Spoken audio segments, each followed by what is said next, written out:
Today we're in a vineyard in East Sussex on the edge of the High Weald in Westfield. We're visiting a wine producer called Philip Harris. This is his vineyard that you can see behind me. We're here really to learn about what inspired him to set up this vineyard on what is quite heavy soil, heavy weald clay, and hopefully we'll learn a bit more about that. And if you're inspired, please give us a thumbs up and a follow. Yeah, all right. Yeah, well, I'm Philip Harris from Phil Harris from Philip Harris Vineyard, and I planted it in 2019, and I started working in wine in 2007. What made you get into wine? I'll get into it. Oh yeah, well it was more interesting than fruit and veg basically. Yeah, so I worked on a organic box scheme farm back where I'm from near Swindon, and for a really nice company, and it was the work I always liked, and changing to grapes just made it slightly more interesting basically. You know, we didn't have endless conversations about my cabbages and stuff, and so yeah, and then I read about all the English wine going on mainly down here, and so yeah, I got a job at a wine merchant in Reading, and they sold Davenport vineyards, and so I wrote him a letter, and yeah, that was it. I got a job there, and yeah, then I sort of poured all my money away on this. Yeah. Fantastic. And so you sort of, did you end up like doing it? Did you sort of study? Yeah, I had to. Yeah. I wasn't a famous student, so yeah, I did a degree in ancient history and archaeology, and I worked in a mine up in North Wales for a year, and I really liked the work. I really liked that job. And then yeah, I got into. I changed from that to working at this farm.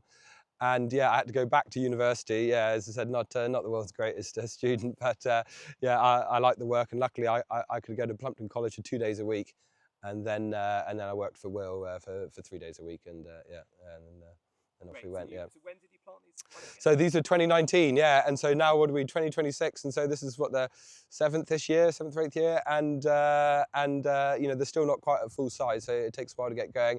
So 2019, our first crop, we had about.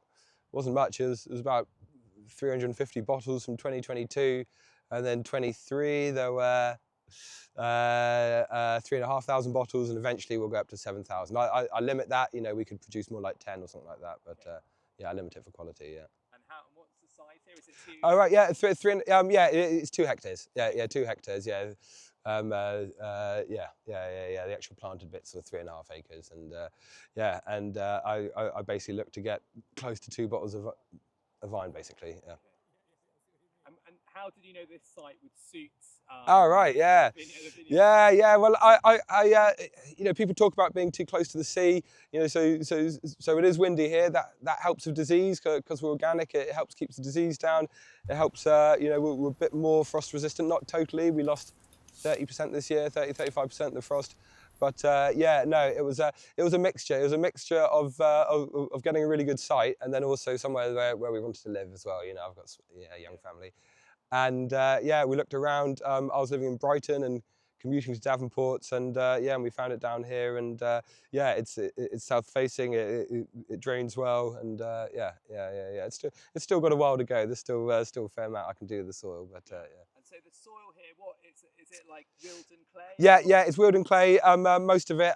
So just where we're standing now is still a bit of Tunbridge Wells sandstone formation, and yeah, that merges into the clay, so there's a bit of a changeover. But yeah, some of it is quite iron-rich clay. There are Roman iron mines in the woods there, and yeah, so there's still quite high iron in it. But yeah, it's heavy clay. Does that make it? Is that? I mean, I guess it's like positive and negative. What are the challenges? Definitely. Yeah. Yeah, definitely. So in a hot year, the clay's beneficial. I mean, it cracks, you know, but you can really get the heat out of it. Plus, it keeps a bit of moisture retention. It's heavier to work, but I'm no dig, so you know that's not the end of the world. I'm just going sort of fork depth and yeah, you know, reading by hand. How does that approach?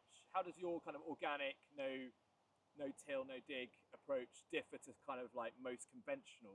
Right, yeah, so most conventional, so when I started, you know, people were spraying, it was pesticides and herbicides, and then now, and whilst the organic lot, we were cultivating, so you had undervine cultivators stirring it up under the vines, and we thought that was the best way, and after years of doing that, I started to think actually continually turning over the soil wasn't doing it any favours, and you read about other people and you have your own experiences. And so yeah, and now I don't disturb it, but it does mean I do a lot of strimming. Yeah, hell of a lot of strimming. And one day there'll be a good enough tractor-mounted strimmer, but at the moment there's not. And so yeah, no, string by hand, and yeah. All sorts of stuff up your nose. And in the past, you have used sheep as well? Is that Yeah, oh yeah, sorry, yes, the sheep are incredibly useful. You can't have them in obviously during the growing season because they eat the vines, but they come in as soon as harvest's finished, and yeah, they save me a pass, maybe a pass and a half with the strimmer, and so I'm a big fan. Never let boys in. Yeah, the girls are good. The girls are more delicate around the vines, whereas the boys, they'll just reverse into your vines. They seem to be way itchier, the boys, and they just, you know, I remember I'd let the boys in and a few wethers and a ram, and you could just see them just backing over your vines, to trashing them, and so yeah, girls not boys, and yeah. Any recommendations on specific breeds of sheep that suits? Yeah. Well, so I started off with Soays and Hebrideans, and they're a bit goaty, and so then I moved on. My plan was always South Downs, which yeah, the South Downs and Shropshires, which are known to be good for orchards and vineyards, and yeah, South Downs are easier. They're not as, they don't look after themselves quite as well as Hebs do, but yeah, they're very easy, very nice sheep, yeah, and they're worth more. So what varieties of grapes are you growing here? Oh yeah, all right. So I've got 1,000 Bacchus, 1,000 Ortega. Those are two Germanics, and I planted them just to guarantee. I much prefer still wine. I find it's much harder. It's more noble making still wine. Fizz is much easier to grow grapes for, and so yeah, the plan was that I could make a still wine every year with those, and then I have 1,100 Chardonnay and 300 to 400 Pinot Noir as well. 400 Pinot Noir, and again, that's sparkling in the bad years and still wine in the good years. And Bacchus, it's a difficult one. Bacchus, you know, it's very easy to grow, but it's not my total favourite variety. And so this year I'll graft about 300 or 400 of them because I want more Ortega in the blend, basically. Yeah. Bacchus is your banker. You know, yeah. Got it. And so when you, so would you say they kind of have grown, obviously they've matured as you would have expected, or you know, yeah. So it's taken a lot of feeding. So the soil, you know, the farm was really well looked after by the previous guy. You know, really well looked after. It was a different type of farming, and the soil was a lot lighter. You can still see it in the rows. Yeah. And so whereas underneath the vines, I've added a heck of a lot of compost. I'll get a muck spreader one day, you know. Yeah, but. And you make that yourself? Well, yeah, no. So I get it from a lot of surrounding people with organic or GM-free horse muck, and then I've got several tree surgeons, and they drop off the wood chip. Great. And yeah, no, that works really well for me, actually. You just kind of spread it round the vines. Yeah. So I started off giving it directly to the vines, and then now I spread it all over to try and improve the soil all over, basically. But yeah, I had about 80 or 90 tons a year, basically, you know. Yeah, so yeah, it's a lot of something on, and that's my one bit of exercise the year, really, is yeah, shoveling them muck, you know. Yeah. Great. And so obviously, what stage are the vines at the moment? Yeah. Okay. So what are they? So I have to do a bit of hand counting here. 19, 20, 21, 22, 23, 4, 5, 6. Yeah. So what are they in? The 7th year, are they? I didn't even count that well. And yeah. And so they're still not quite fully full going now.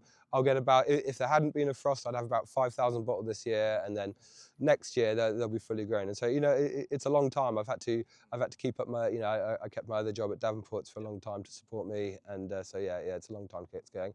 And then of course a lot of your wine is sparkling wine, and that takes a long time. So my 2022 sparkling wine, that will be ready maybe 27, 20, you know, yeah, probably come out in 27, so it's a 5-year turnaround, you know, yeah. Do you make your most margin in terms of the economics of like wine production? So it's what's more profitable, still or sparkling? Oh, right, so well, sparkling's more profitable, but it takes, which isn't really fair, really, because it's much easier to grow for. But yeah, sparkling it goes for a much higher price, unfortunately. But on top of that, you know, you have to store the wine for 5 years, so you're sitting on that money for a while, and you know, you have to pay any winery fees you have in that time.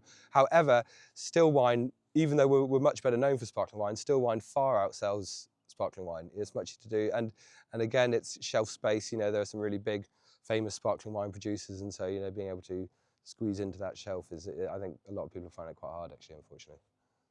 And your style of, like, I guess it's more niche than a kind of conventional thing. Yeah, and well, I've always farmed organically. It wasn't it wasn't some big ethical choice I made. I didn't I didn't realise it's the way forward. It was just fluke, I'm afraid. There was a farmer where I grew up called Adam Twine, and he was organic, and then people who worked for him then started Coleshill Organics, and and so organics was what I always knew basically, and so that's what I stayed in. And yeah, no, and I do believe, I think people who are going to pay, English wine isn't the cheapest, and people who want to buy local produce, they probably care that it's organic as well, hopefully. But yeah, no, it's just what I grew up with. It was yeah, it was my good luck, really. Yeah, yeah. And it's always been, I didn't start off as some sort of wine buff, and I'm still not. And it's the work I like. Yeah, yeah. I love the work. I love the variation of the year, basically. Yeah. And keeps you moving. yeah, it does. Well, yeah, yeah, definitely. Winemakers are a different shape to the vineyard, like, yeah, but they've got a lot more free time. And yeah, yeah, it keeps you busy, and yeah, yeah, I like that. Yeah, yeah, I like that very much. Tractors, it's nice getting in the tractor for the first 20 minutes, and then you realise you're going up and down at 1.8 miles an hour, and yeah, yeah, yeah. No, it's nice to be out there. Yeah. What sort of, do you have to use a tractor here at all? Yeah, I do, yeah, yeah. So you can see I have to mow the grass, and you have to spray. So even though we're organic, I have to spray sulphur and copper, and copper's the bad one. It'd be great to have an alternative like that, and hopefully people like Plumpton and can explore alternatives and something that will work instead of copper. But yeah, and on top of that, I make a few funny teas. I've got horsetail and nettles and comfrey, and yeah, and so what do they do? Can you tell us about what yeah, so they stink. Yes, you soak them. Yeah, so I pick 100 kilos of nettles, which is a surprising amount of nettles, actually. Yeah, and then I soak that in 1,000 litres of water, and that's good for nitrogen and enriching it. The horsetail's good, an alternative to copper.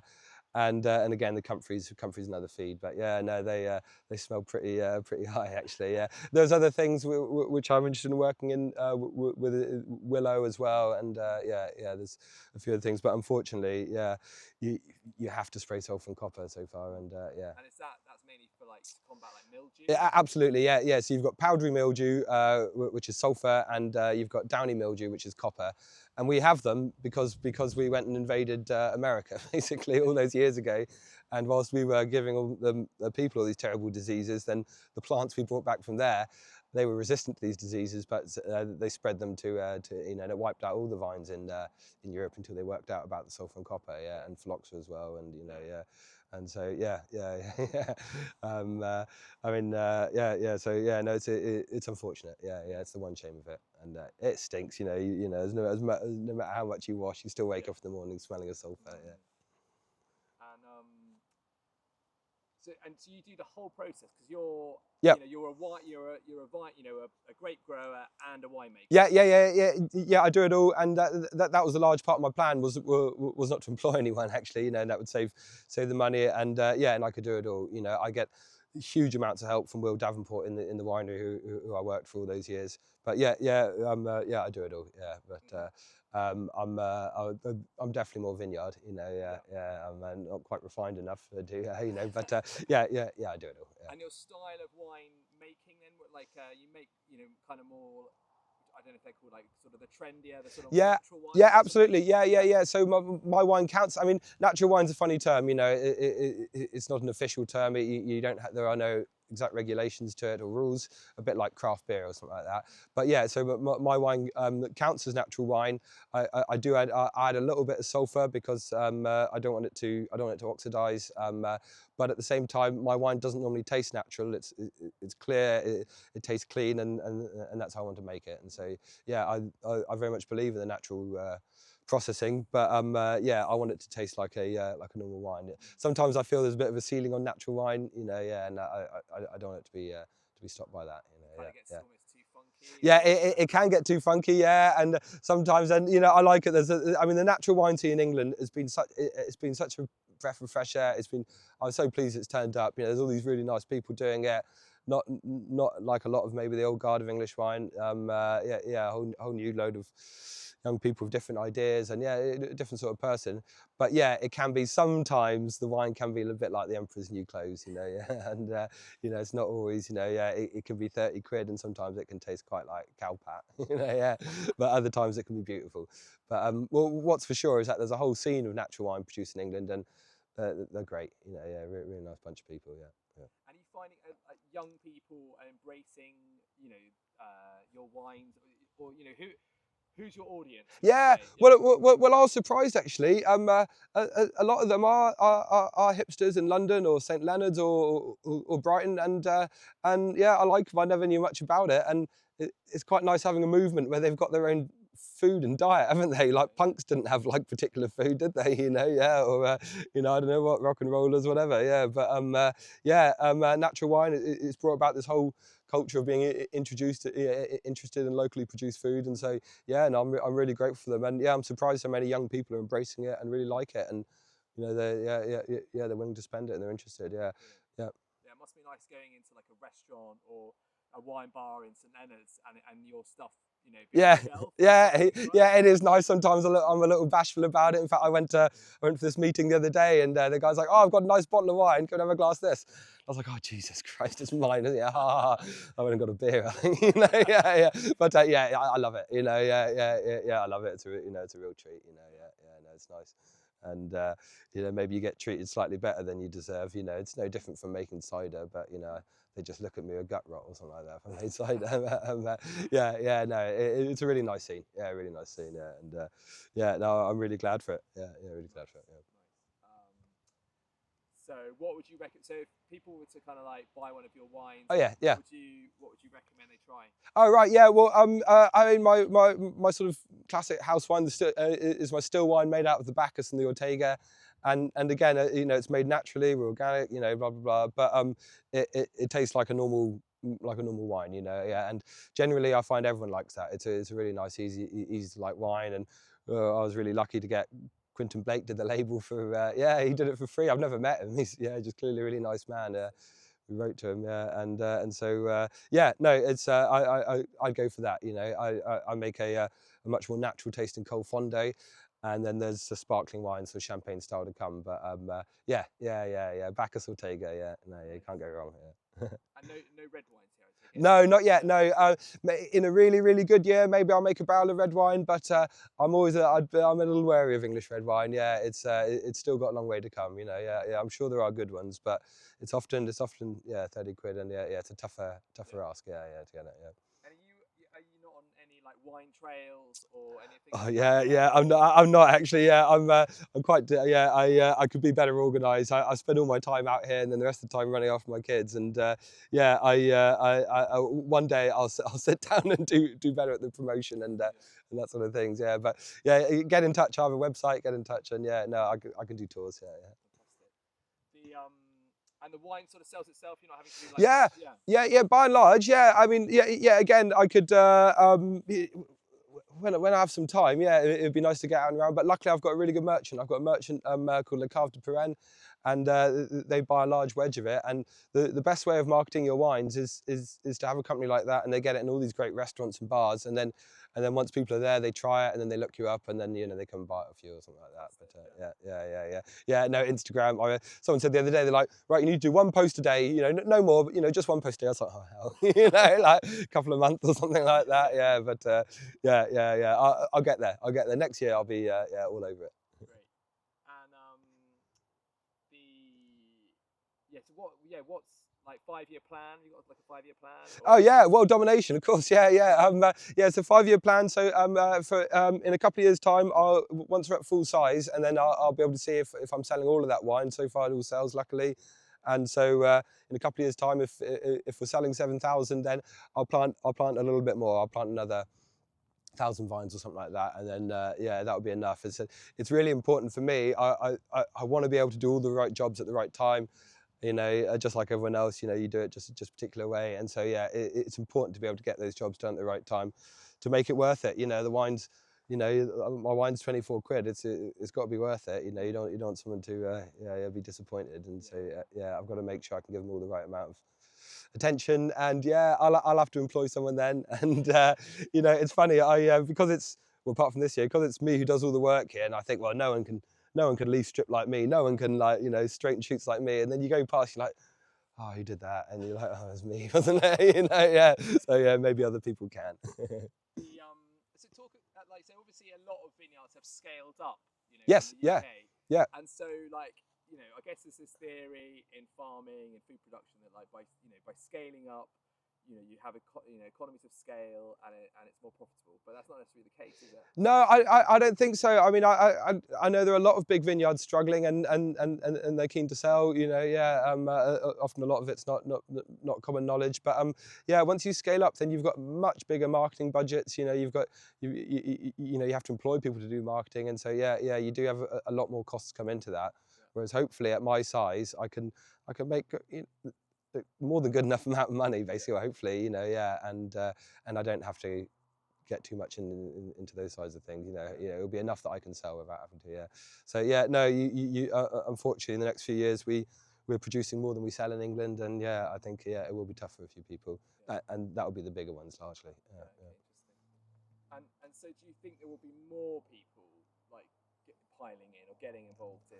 I hope so. Certainly, all the natural lot. There's more and more people coming up, and they're trying to find little pockets of land, and somewhere to make their wine and stuff. And so yeah, I hope so. I mean, we've got 1,000 vineyards. Yeah, there's a lot of them in the UK, but yeah, there's no shortage of people coming through, and hopefully, they can get a good education somewhere. But for me, I mean, Plumpton was really useful, but it was working places. It was working for Davenports and some experience I got abroad. That was great. But yeah, no, there's loads of people.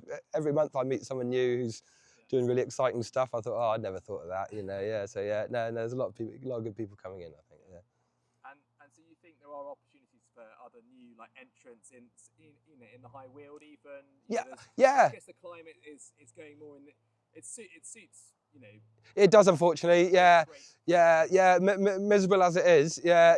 It does suit. I found it was 2017. I found it really changed. There used to be all these old rules. It wouldn't freeze. You wouldn't get a frost outside of April. Now we're getting frost into the middle of May, and so it's got hotter, windier, wetter, cold. All of those things. But yeah, for sure we're getting much riper grapes. The acidity's dropped loads, which was always a big problem for England. And yeah, no, definitely, yeah, if you can do it. And the problem is being able to support yourself, for those first 5 or 6 years, basically. Yeah. Talk to us about a few numbers, if possible. Like what's it cost, like per acre or per right, yeah. To set up? Yeah. Oh God, yeah. I should have spotted up on this. Yeah. So just the planting and putting in the trellising. Oh crikey, I'd have to give you some better figures, but yeah, got it. Was it about £6,000 for all of the vines and the trellising, and I had this machine planted. In actual fact, and then I've planted a lot of vines by hand. I planted a few here by hand as well, but the machine planted vines, they take better. I don't know what it is. Again, maybe it's because you've disturbed this whole cube. When you dig, you've disturbed this whole cube of soil and you pack it in. Whereas a machine planter, it's like a leek planter. It just separates the soil and goes the vine. And yeah, they do grow better. And I paid them. It's about it was over £2,000, about £2,500. And they were only here for about 4 hours. I was like, wow, they turned up. Yeah, they did well. They're a German company with a lot of Polish guys, and they were great. They just turned up, chung, chung, chung, chung, and off you go. And so no, it was very impressive. But yeah, what does it all cost me? Buying the tractor and everything. I think so far it's cost me £50,000 to £60,000. I'd have to confirm these things. That's kind of sunk cost, basically. Yeah, I had to build a tractor shed, buy a tractor, the sprayer and everything. Yeah. And so it takes a while to get back. Now with my 3.5 acre vineyard, that will, once in full production, that will have a bad with finance. A total income of about £115,000, £120,000. Which is not bad at all. For such a small area. I speak to local farmers and they're like, whoa, you don't make that off a field. Yeah. You can't make that off sheep. No, exactly. I know you can't make that off sheep. Yeah. And but you've had to have some money in the first place. You've had to have saved that up and then to sink it. And so I'd saved it up and then watched it all. And watched it all go, and you wait for it to come back. And if your wine's not selling, then It's an ongoing maintenance, isn't it? It's not like it's like every year you're spending most of your time. So is it 1 day a week you work for someone and the rest of the time you're and it's flat out here. It's all the time I can spare. December and January are my months off. Yeah, I've got all the time in the world then. but the rest of them, it's just constant. And yeah, no, I'm sure my kids are sick of hearing, you know, how much I have to do. And you're here all the time you can do, basically. And it's difficult once it's your own. So when you work for someone else, you finish at whatever time and you're done. But yeah, but when it's your own business, I'm sure you know this, there's always something to do. You always think, oh, I better be doing that. There's always a little bit guilt feeling about that, you know. And then just the spectre of how bad your website is behind you. You're like, manana. You know, yeah. And the kids, they help out a little bit on the... Yeah, they do. Yeah, they're great. Yeah, we've got one of them. Frank's bunking off school today. Frank 10I at St Richard's is bunking off school today. Yeah, and they're